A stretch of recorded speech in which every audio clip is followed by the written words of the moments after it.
Hey guys, welcome back to my channel. If you're new here, welcome. If you've been here before, welcome back. Today I've got a bit of a different video for you guys who've been here before. I'm going to be going through some questions that I requested on my Twitter about the Big Four. So for people who don't know, I worked in the Big Four for some years and I gained some insights into it and the application process, the work life, all these things. So I basically thought it would be very useful to give back. And if I was a grad, I would have been very happy to see a video like this. So here it is. I'm going to be completely transparent and let you guys know the tea. So if you're interested, please make sure you subscribe and stay tuned. Let's get straight into the questions. Okay, I'm going through. I should have probably printed them or something like that, but it's on my laptop, so it should be fine. So if I look down, that's the reason why. I'm going to start with the Twitter questions. Let me quickly go into my DMs. I found out that my Curious Cat stopped working for some reason, so some people weren't able to submit their questions. So some people sent them through the DMs. Okay, so this person wrote, if you don't have a very high GPA but do have good industry experience, is there a way to still get in? They still have a year of undergrad to go. I'm not sure about how the US works, but here in the UK, they've changed some of the entry requirements. I think initially back in the day when I was applying, you had to have specific grades to get in, but now they've changed it. So it's much more reasonable and much more relevant. I never really understood the relevance of my A-levels and GCSEs once I was in uni and then applying for a job. Especially because a lot of the time people who can maybe not do so well in GCSEs and A-levels manage to excel in uni. So I don't think it's fair to judge based on that aspect. So I know that PwC got rid of their entry requirements. Maybe they were the first ones to do it some years ago, and then EY followed. So now you basically can apply irrespective of your grades. I think back when I was applying, it was like ABB, and you had to at least have like an A in GCSE maths, and I never understood the relevance at that point, but that was what it was. So definitely don't let it discourage you if you don't have such good grades. Just make sure that you're excelling in other aspects. Obviously don't go and flop on purpose, but just make sure that you've shown an interest. Try and get as many insight days and things like that as possible. Join societies. Make sure that you've got like some good experiences and some good skills that you can demonstrate in person, and you should be fine. Okay, next question. Okay, I studied chemistry, but I am interested in the Big Four. Is this going to be something to hold me back? No. Short answer is no. So basically, when I was there, I studied accounting and finance, the very typical route of studying something related to accounting. But in the Big Four, they don't care about what you study unless it's a very specific role, in which case I was not aware of those roles. But from my experience, the people I was surrounded by, none of them studied accounting and finance. I was very much the minority. I knew a couple of people that studied accounting and a few people that did like economics and finance, but the majority of people did like geography or English or whatever they wanted to do. So I always recommend that if you know you want to go into the Big Four after graduating, and you're at a time where you can pick your subject, pick something you're passionate about, pick something you know you're going to do well in, and pursue that, because ultimately you're going to be in the same place whether or not you pick accounting or geography. So you might as well pick what you want to do, push through, and then apply for the Big Four, and you should be fine with applying with it irrespective of your background at uni. Okay, now I'm going to go onto my Curious Cat, because a lot of the questions were very specific and I don't want to go over those questions because I replied personally. So this question is, how can I tackle the video interviews? Video interviews might have to be like a whole other video. A whole nother video where I'll describe and explain video interviews. But in terms of doing a video interview, I think you have to remember that it's still an interview. So have all the stuff that you would do for a normal interview in place. So make sure you've researched the role, make sure you've researched the company, make sure you have your questions that you're going to ask ready, make sure you've practiced your competency questions, those types of things. Those will come up irrespective of whether you're doing a person-to-person interview or a video interview. But in terms of things you can do for your video interview that are video interview specific, I would make sure that you download Skype or something like that and practice. Make sure that you have like quite a clear background. When you practice with Skype, check your microphone is working, check your webcam is of standard or good quality, and practice with that. So then you know what your issues are, you know what your, like bad gestures may be, or like bad posture and things like that. You can identify what you're doing wrong before you actually do it. When it comes to video interviews, there are some limitations. So there is more focus on you because there's not as much distraction. Maybe like someone walking past the office or something happening in the background. So that all the focus is on you. So just make sure that you've got like good body language, good posture, these types of things. You're speaking clearly, all the normal stuff, but just emphasize it, make sure it's better. Okay, and yeah, like I said, just make sure the microphone's working, make sure you've got good internet connection. These are things that you can do before you even start the interview. So make sure you do this at least a week or so before, so you can rectify anything that may come up once you practice. If you need a new camera, you've got a week to get one. So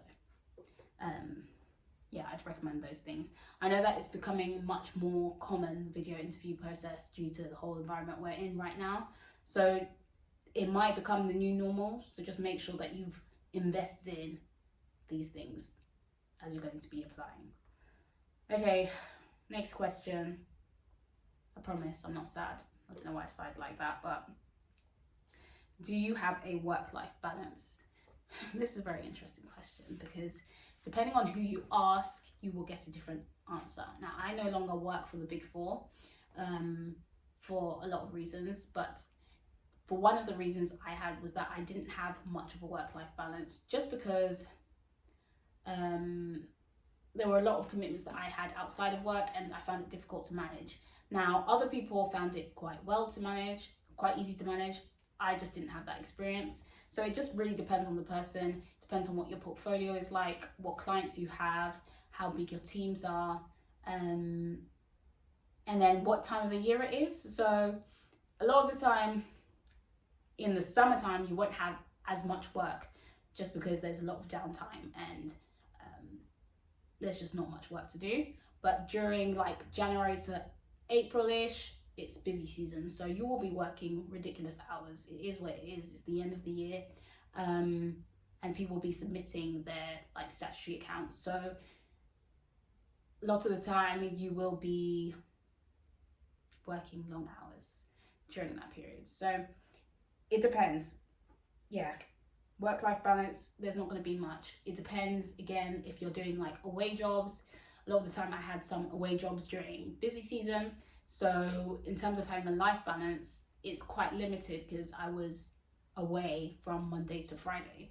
And so socializing on the weekdays with my friends was pretty much impossible unless I was going to come back all the way to London just to have dinner and then go back, which usually wasn't even possible because I'd be working so late I couldn't go back to London.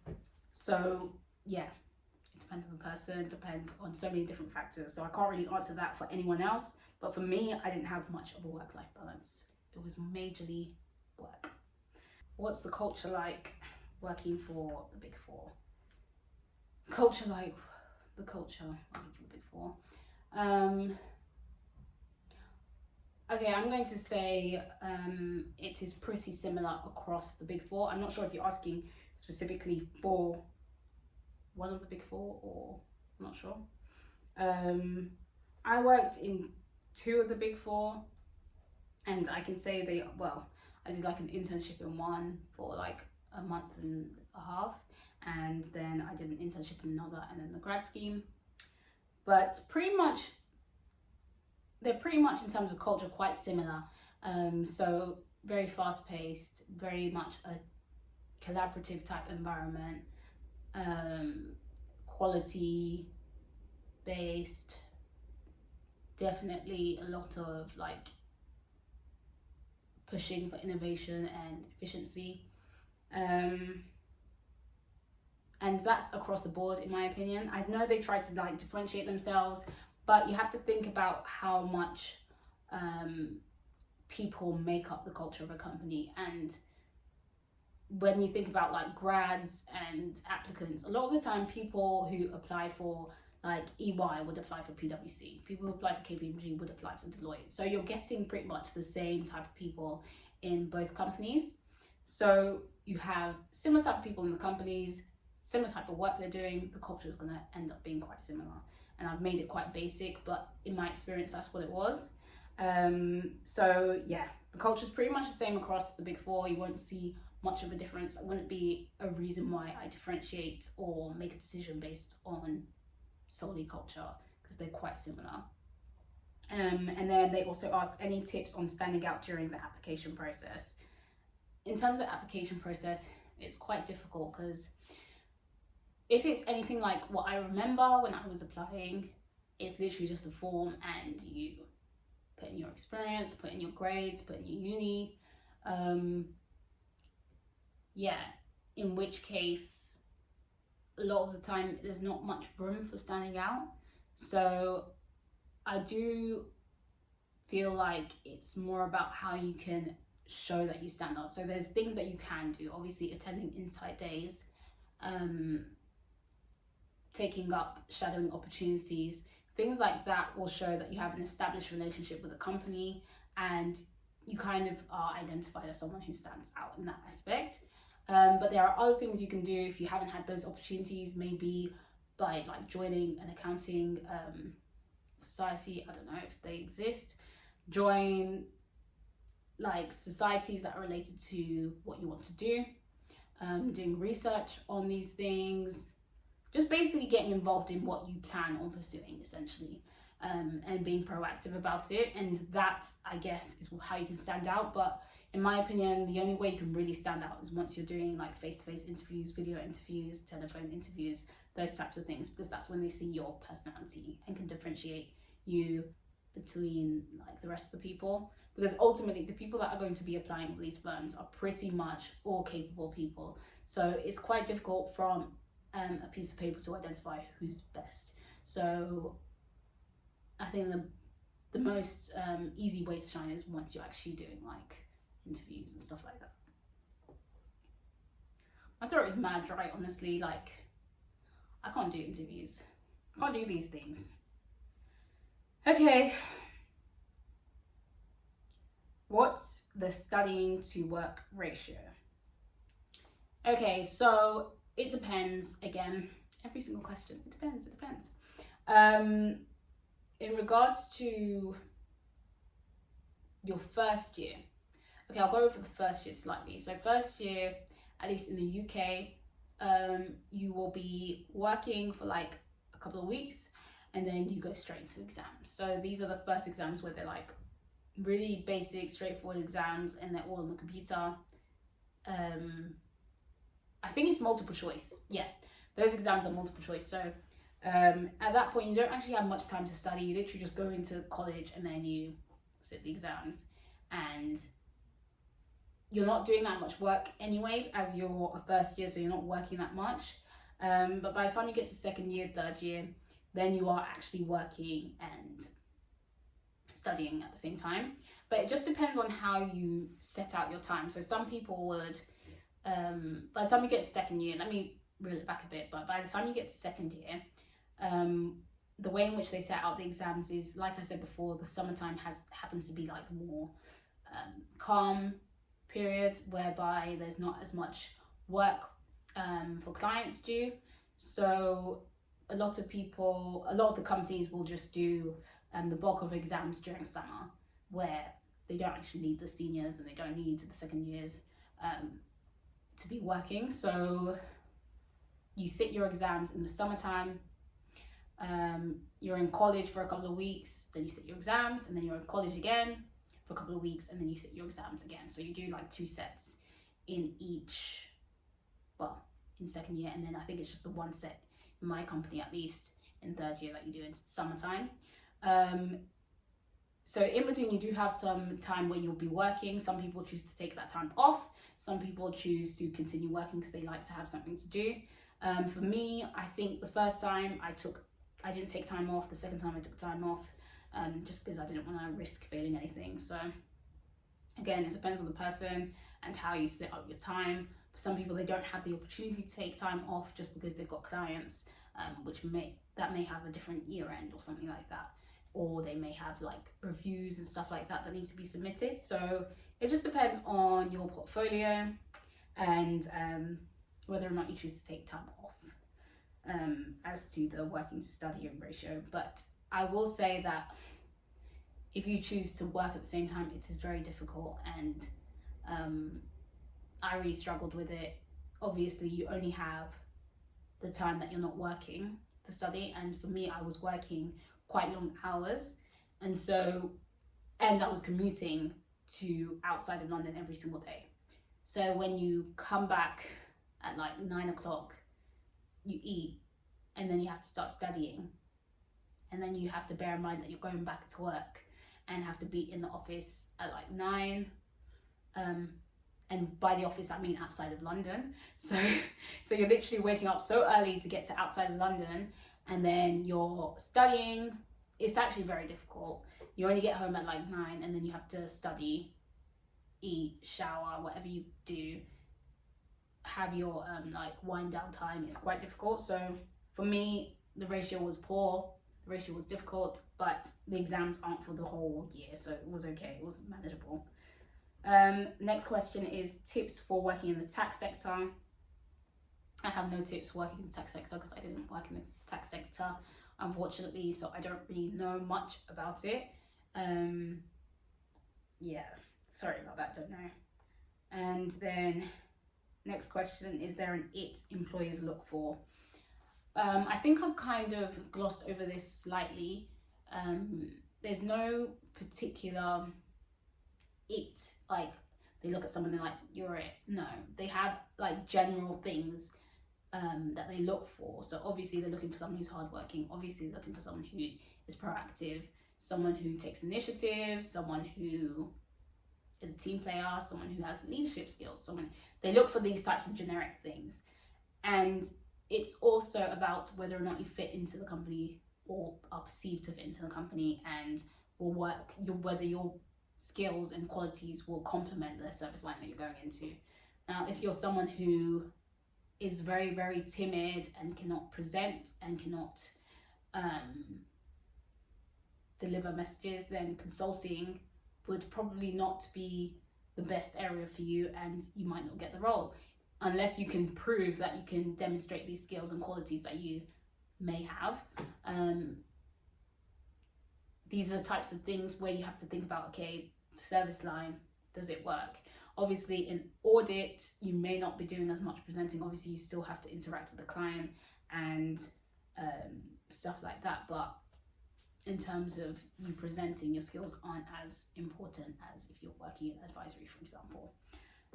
So yeah, it depends.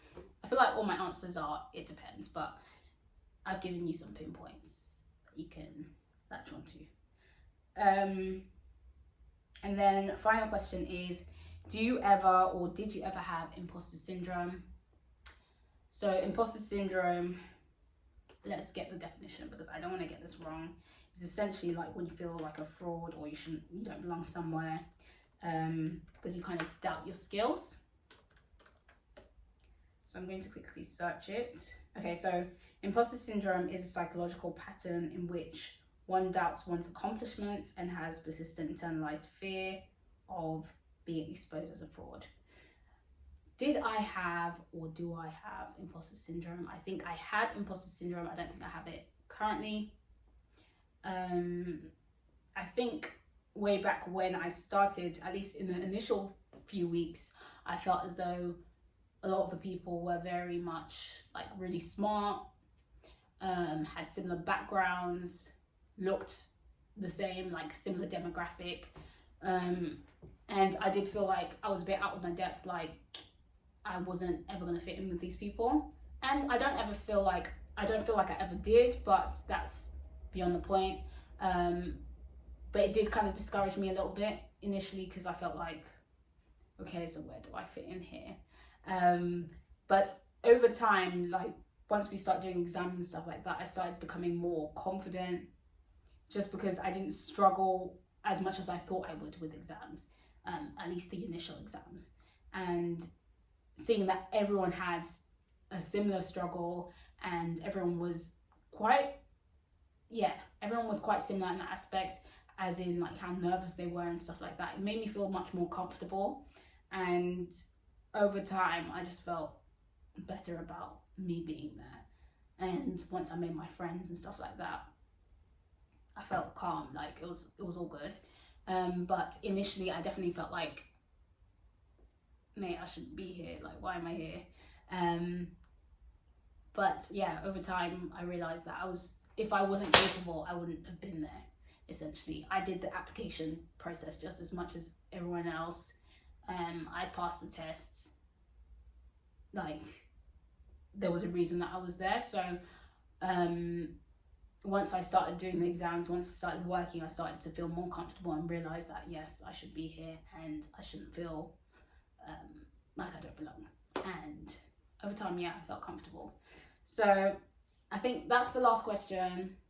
I hope this was quite a valuable video for you guys, and I will be doing some more videos, maybe like a series on this, and we'll be answering some more questions. So if you've got any more questions that I haven't really covered in this video, then just let me know and I will cover them in another video.